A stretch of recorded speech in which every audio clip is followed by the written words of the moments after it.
Bonjour, bienvenue dans l'interview. Aujourd'hui, je reçois Clémentine Barzin. Bonjour. Bonjour. Alors, vous êtes conseillère communale et maire à Bruxelles et aussi présidente des femmes et maires de Bruxelles.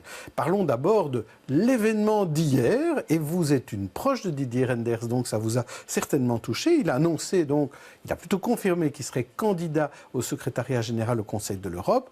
Quelle a été votre réaction? Je vous en propose trois. La première, c'est une belle réorientation de carrière pour Didier Reynders. C'est une fuite devant les responsabilités. Ou troisième possibilité, place aux jeunes.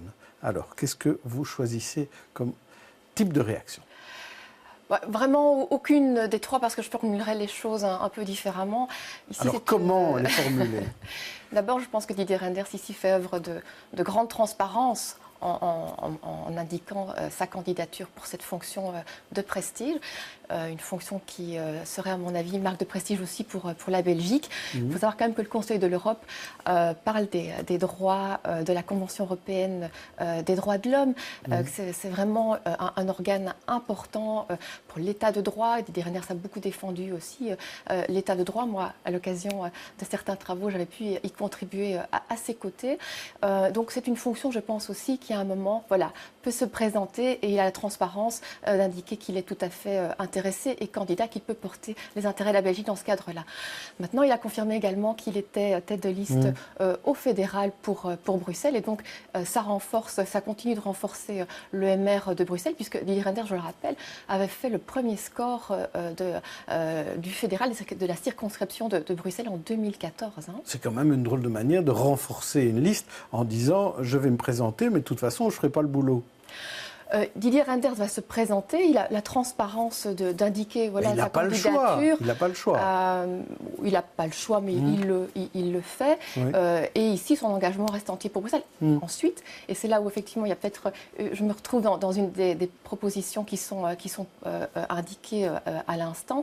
C'est vrai qu'il est à la tête de toute une équipe, et donc à la fois au fédéral et à la région, il y a toute une équipe qui est en préparation pour le MR bruxellois, à la région notamment aussi. Il y a des jeunes qui attendent. On va en parler de ça, de place aux jeunes, c'est à ça que vous faites allusion. Mais d'abord, je voudrais vous montrer ce dessin de Frédéric Dubus ce matin dans la DH et dans la Libre, où il montre quand même un Didier Reynders qui quitte un bateau belgique qui est en train de couler, là, un peu comme un bateau en Méditerranée qui amène des réfugiés, et il frappe au Conseil de l'Europe pour demander asile. Est-ce que, quelque part, tous ces gens qui partent, qui abandonnent, Alain Courtois, la ville de Bruxelles, pas élu, Didier Reynders qui abandonne la politique, et il y en a d'autres dans d'autres partis, c'est pas propre au MR, est-ce que ça veut pas dire qu'il y a juste un problème de fond sur le métier ou la fonction d'homme politique ou de femme politique?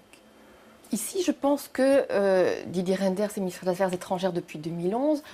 Cette fonction, elle entre dans la suite, visiblement, de cette vocation pour les affaires étrangères, pour ses intérêts européens notamment. Il n'a pas pu être commissaire européen, puisque c'est le CDNV qui a pris le poste, mais donc c'est finalement mais il faut quand même bien une autre manière de voir on demande aussi aux politiques de ne plus faire de la politique par métier.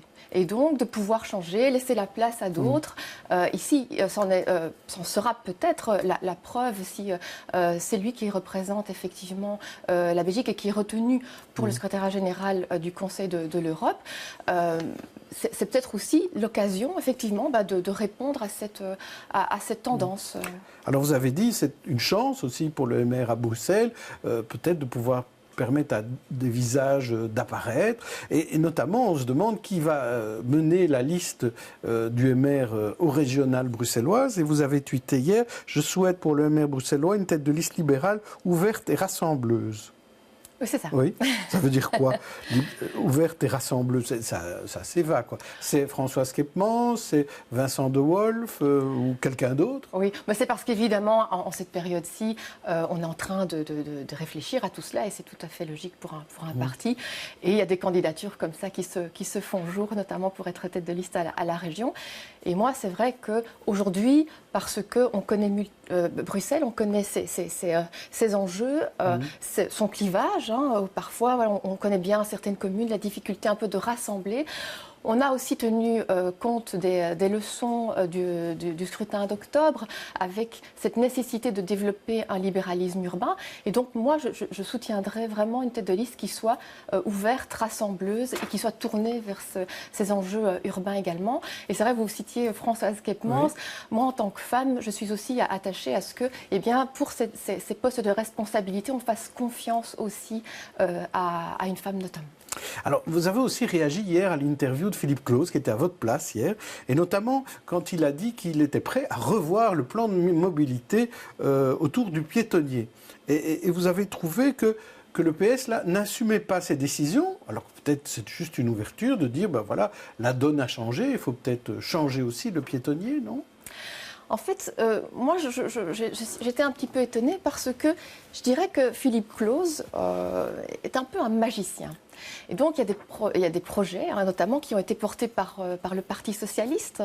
Le piétonnier, on y adhère parce qu'il y a un enjeu de qualité de vie, de qualité de l'air.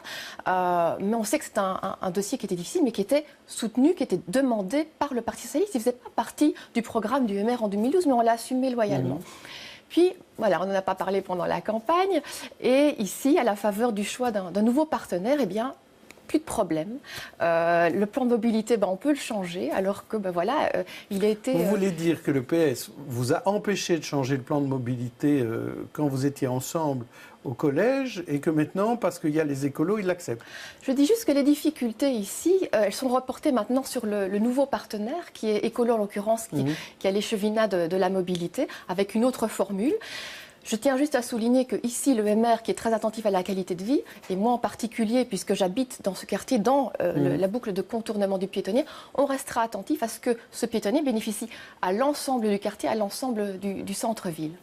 Est-ce que vous n'êtes pas un peu juste comme une mauvaise perdante? Parce que finalement, il y a une nouvelle majorité, mais aussi une nouvelle opposition. Aujourd'hui, vous êtes dans l'opposition, et c'est normal, ça vous fait moins plaisir. Vous n'êtes plus aux manettes. On n'est plus aux manettes, mais en même temps, on reste des relais. Moi, j'ai fait campagne pendant quelques mois à l'écoute de tous les quartiers, et on va être très attentif parce que c'est 6 ans maintenant qu'ils s'ouvrent, et on va être extrêmement attentif. On sera constructif, bien entendu. Il y a des projets intéressants aussi, c'est certain.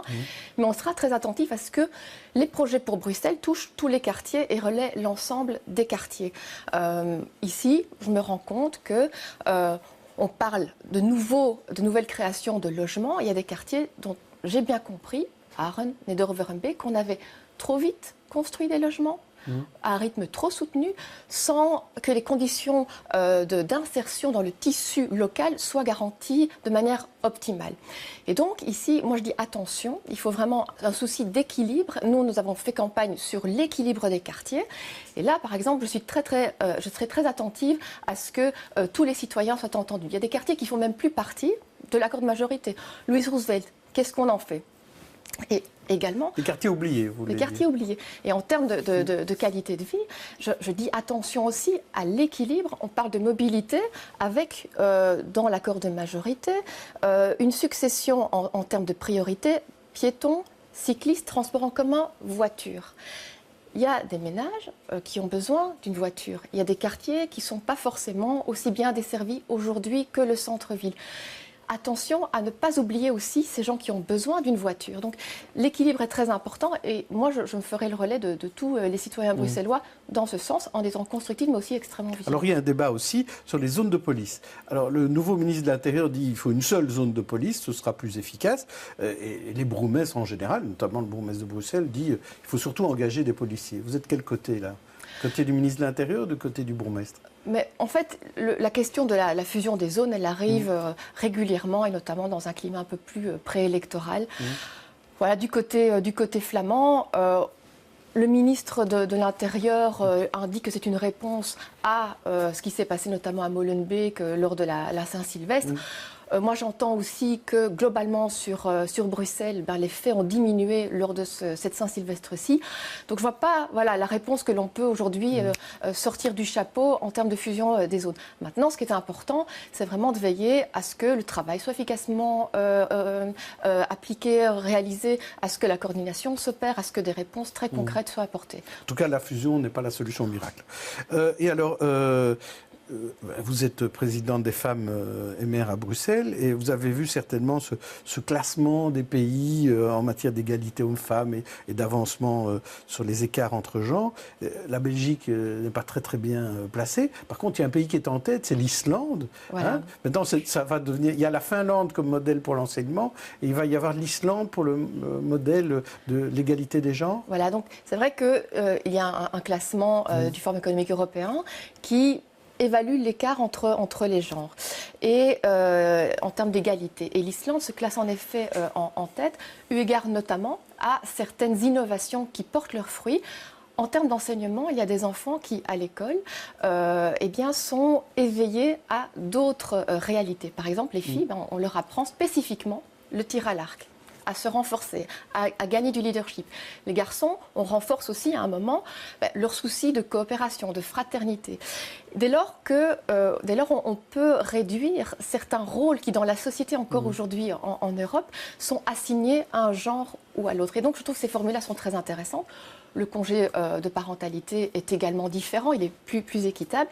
La Belgique, elle n'est pas première, elle est 32e et elle a diminué de niveau entre 2016, 2017 et 2018. Donc là, en fait, les critères qui sont avancés concernant la Belgique en termes d'amélioration nécessaires, c'est notamment l'égalité salariale. Il faut savoir qu'aujourd'hui, l'inégalité salariale entre un homme et une femme peut aller jusqu'à 20%. Et la question de la représentation politique. Et donc là-dessus, et notamment la représentation politique, il est important de continuer à travailler. Et donc je trouve que ce classement est un enseignement important. Les bonnes pratiques islandaises le sont aussi. Et donc ça montre encore aujourd'hui, je sais que ces thèmes-là sont parfois beaucoup interprétés parce qu'il y a eu une forte présence, notamment il y a eu le débat MeToo. Mais l'enjeu est réel et l'enjeu c'est que chaque citoyen, chaque citoyenne se sente impliqué dans la société de la même manière et qu'il puisse aller au bout de ce qu'il veut, de son talent, de la même manière qu'il soit homme ou femme, qu'il soit garçon ou fille. Parfait, merci beaucoup Clémentine Barzin. On se retrouve demain pour une autre interview. D'ici là, bonne journée, bonne soirée à tous.